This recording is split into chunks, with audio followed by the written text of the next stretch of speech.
Hi everyone, welcome back to my channel Indian KT mommy. आज का ये मेरा वीडियो बहुत लोगों की रिक्वेस्ट पे मैंने बनाया है। यहाँ पर जो मेरा वीडियो है वो हेयर से रिलेटेड है।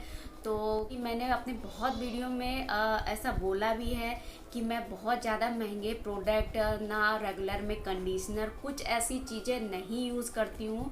और मैं सिंपल देखिए क्या होता है ना कि कोई महंगे प्रोडक्ट भी लगाता है, केयर भी करता है, सब कुछ वो करता है जो अपने बालों के लिए उसे करना चाहिए। फिर भी उनके बाल क्यों नहीं बढ़ते? इसका एक रीज़न ये भी है कि बालों की केयर करने का तरीका डिफरेंट हो सकता है कि मैं केयर करती हूँ वैसे आप कर रहे होगे, या मैं जैसे बालों को वॉश करना, बालों को शैम्पू करना, बालों में ऑयलिंग करना जिस तरीके से मैं कर रही हूँ शायद आप उस तरीके से नहीं कर रहे होंगे, तो कुछ तो डिफरेंट होता होगा। ठीक है, ये बात मानते हैं कि वो जेनेटिक होता है या किसी के बालों की ग्रोथ ही अच्छी होती है, एक अलग बात हो गई। बट कुछ चीज़ें होती हैं यूज़ करने के तरीके पे भी निर्भर करती हैं। तो एक मैं सबसे अच्छा एग्जांपल देती हूँ। दो लेडी हैं, उनको अलग अलग मसाले बिल्कुल सेम क्वांटिटी पे उसे भी दे दो, और इससे खाना बनाने के लिए दूसरी लेडी को भी सेम क्वांटिटी सब कुछ आप उसे दे दो। बस क्या होगा कि किसी की सब्जी अच्छी बनेगी, किसी का खाना अच्छा बनेगा, किसी का नहीं बनेगा। सेम स्वाद एक जैसा किसी का नहीं हो सकता।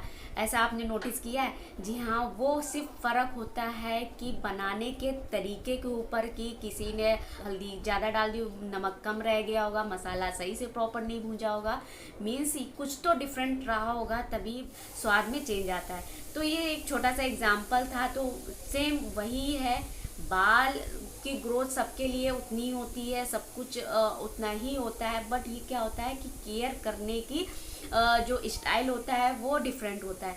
तो आज मैं डिस्कस करूंगी 5 ऐसे केयर जो मैं फॉलो करती हूँ, और जब से मैंने जैसे होश संभाला है अपने बालों को लेके तब से मैं वो कर रही हूँ। तो आज मैं इसी टॉपिक पर डिस्कस करूंगी।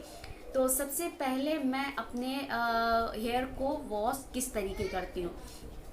तो देखिए, अब आप कुछ लोग यही सोच रहे होंगे हेयर को वॉश क्या करना, शैम्पू लगाना, पानी से धुलना है, यही करना है बस, और क्या करना है। जो वॉश करती हूँ, आपको कोई भी शैम्पू डायरेक्ट अपनी सर की स्किन पे, मतलब स्कैल्प पे यूज़ नहीं करना है, बहुत साइड इफ़ेक्ट होते हैं इसके। तो सबसे पहले आप एक मग में पानी ले, और जितना भी आप शैम्पू यूज़ कर रहे हैं आप उसमें डाल के, और उसमें मिक्स करके, जब उसका झाग जो होता है, फेना होता है, फिर आप उसे वो अप्लाई करें।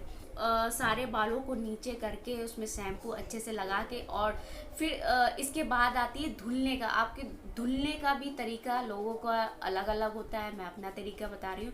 तो आपको एक बकेट में पानी लेना है और अपने सारे बालों को उसमें डिप करके धुलना। तो देखिए, इसमें जो रीजन है, जहाँ तक मुझे पता है, इसमें जो रीजन होता है गुरुत्वाकर्षण, शायद आपने पढ़ा होगा, वो रीजन से ही इससे भी फर्क पड़ता है कि आपके बाल क्या होता है, बालों का सर्कुलेशन भी अच्छा रहता है। तो मैं बात करूँ कि आपको बालों में टॉवल लपेटनी है या नहीं लपेटनी है, क्या करना है। तो ठीक है, अगर आपने बाल धुल लिए, इसके बाद आपको बालों को, पानी को तो पोंछना ही पड़ेगा, तो सिर्फ आप लपेटे और 2 मिनट बाद टॉवल हटा दे। ऐसा नहीं, कुछ लोग ऐसे करते हैं कि घंटे भर से टॉवल बालों में लिपटी है, ऐसा नहीं करना है। मैं तो सिर्फ 1 मिनट से ज़्यादा सर में टॉवल नहीं रखती हूँ, इसके बाद ही तुरंत उस टॉवल से पानी को अच्छे से रिमूव कर दिया, और इसके बाद जो नेचुरल हवा में या धूप में बालों को सुखाया थोड़ी देर, और कोई ड्रायर वगैरह यूज़ नहीं करती हूँ। कभी ऐसा होता है कि कभी वीडियो के चक्कर में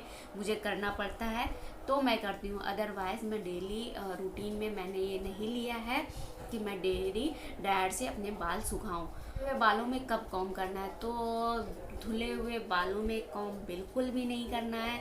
मैं अपने बालों में कॉम्ब जिस दिन मैं धुलती हूँ, सही पूछो तो उस दिन तो मैं कॉम्ब करती ही नहीं हूँ। हाँ, जैसे ऑफिस जाना होता है तो उस दिन मैं क्या करती हूँ, तो अपने बालों को एक दिन पहले धुलती हूँ।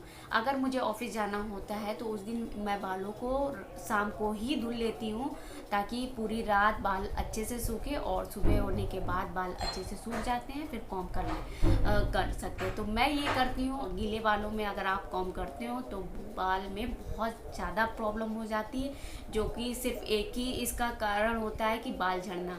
देखिए, कॉम्ब गीले बालों में कॉम्ब करेंगे तो सबसे पहली बात में खिंचाव बढ़ता है, जिसके कारण बाल बीच से टूटने लगते हैं, रफ होते हैं और स्प्लिट एंड की प्रॉब्लम हो जाती है, बाल बेजान हो जाते हैं, तो काफ़ी सारी दिक्कतें हो जाती हैं। तो ये हो गया गीले बालों में कॉम्ब करने के साइड इफ़ेक्ट। ये सारा प्रोसेस हो गया है बाल धुलने का, कॉम्ब करने का। इसके बाद ऑयलिंग कब करना है, तो ऑयलिंग मैं करती हूँ वीक में 2 से 3 बार हो ही जाता है, नहीं तो टाइम के ऊपर डिपेंड करता है, वीक में 1 बार भी 2 बार भी। ठीक है, तो ऑयलिंग मैं ऐसे करती हूँ, जैसे मैंने रात में कर ली, सुबह वॉश कर लिया, 2 घंटे पहले ऑयलिंग कर ली और फिर वॉश कर लिया। मैं कभी भी ऑयल लगा के बाहर नहीं निकलती हूँ, जिसके कारण जैसे ऑयल लगा के अगर आप बाहर निकलते हो ना, तो इतना पॉल्यूशन है, इतना डस्ट है कि बालों में चिपक जाता है, स्कैल्प में चिपक जाता है, जिसके कारण बालों में डैंड्रफ की समस्या और बाल झड़ते हैं और भी कई सारी प्रॉब्लम हो जाती है।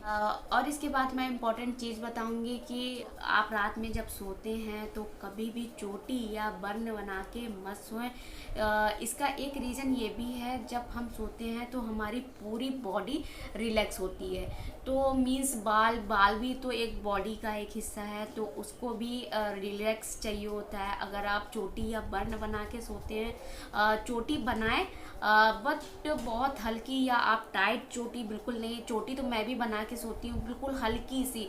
एक तरीके क्या है ना कि मेरे बाल इतने लंबे हैं, मैं खोल के सोती हूँ ना तो बहुत ज़्यादा उलझ जाते हैं, जिसकी वजह से मुझे हल्की सी चोटी बना के, ढीली सी बिल्कुल, मीन्स ऐसे करके और नीचे रबर बैंड लगा के मैं चोटी कर ही सोती हूँ। तो आपको अगर चोटी बनानी हो तो सिंपल सी ऐसी चोटी बनाकर सो सकते हैं। अदरवाइज़ आपके बाल छोटे हैं तो बिल्कुल आप खुला करके ही सोएं।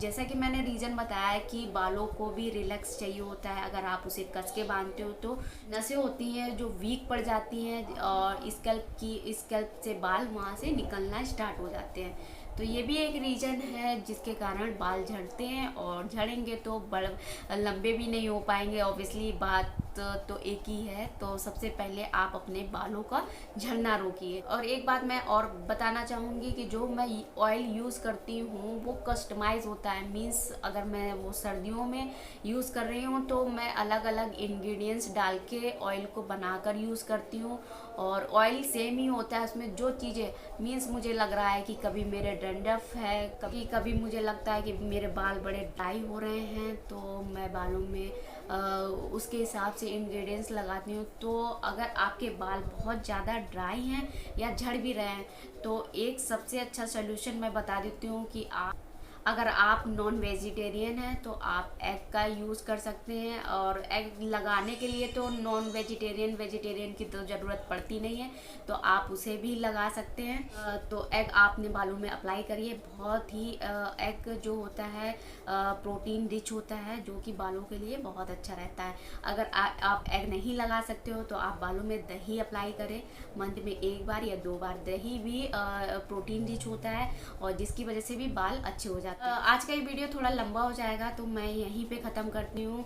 आई होप आज की ये हेयर केयर टिप्स आपको बहुत ही ज़्यादा बेनिफिट करेंगी और हेल्प करेंगी आपकी हेयर ग्रोथ के लिए। तो मिलती हूँ नेक्स्ट वीडियो में, तब तक के लिए tata bye bye, keep watching, thanks.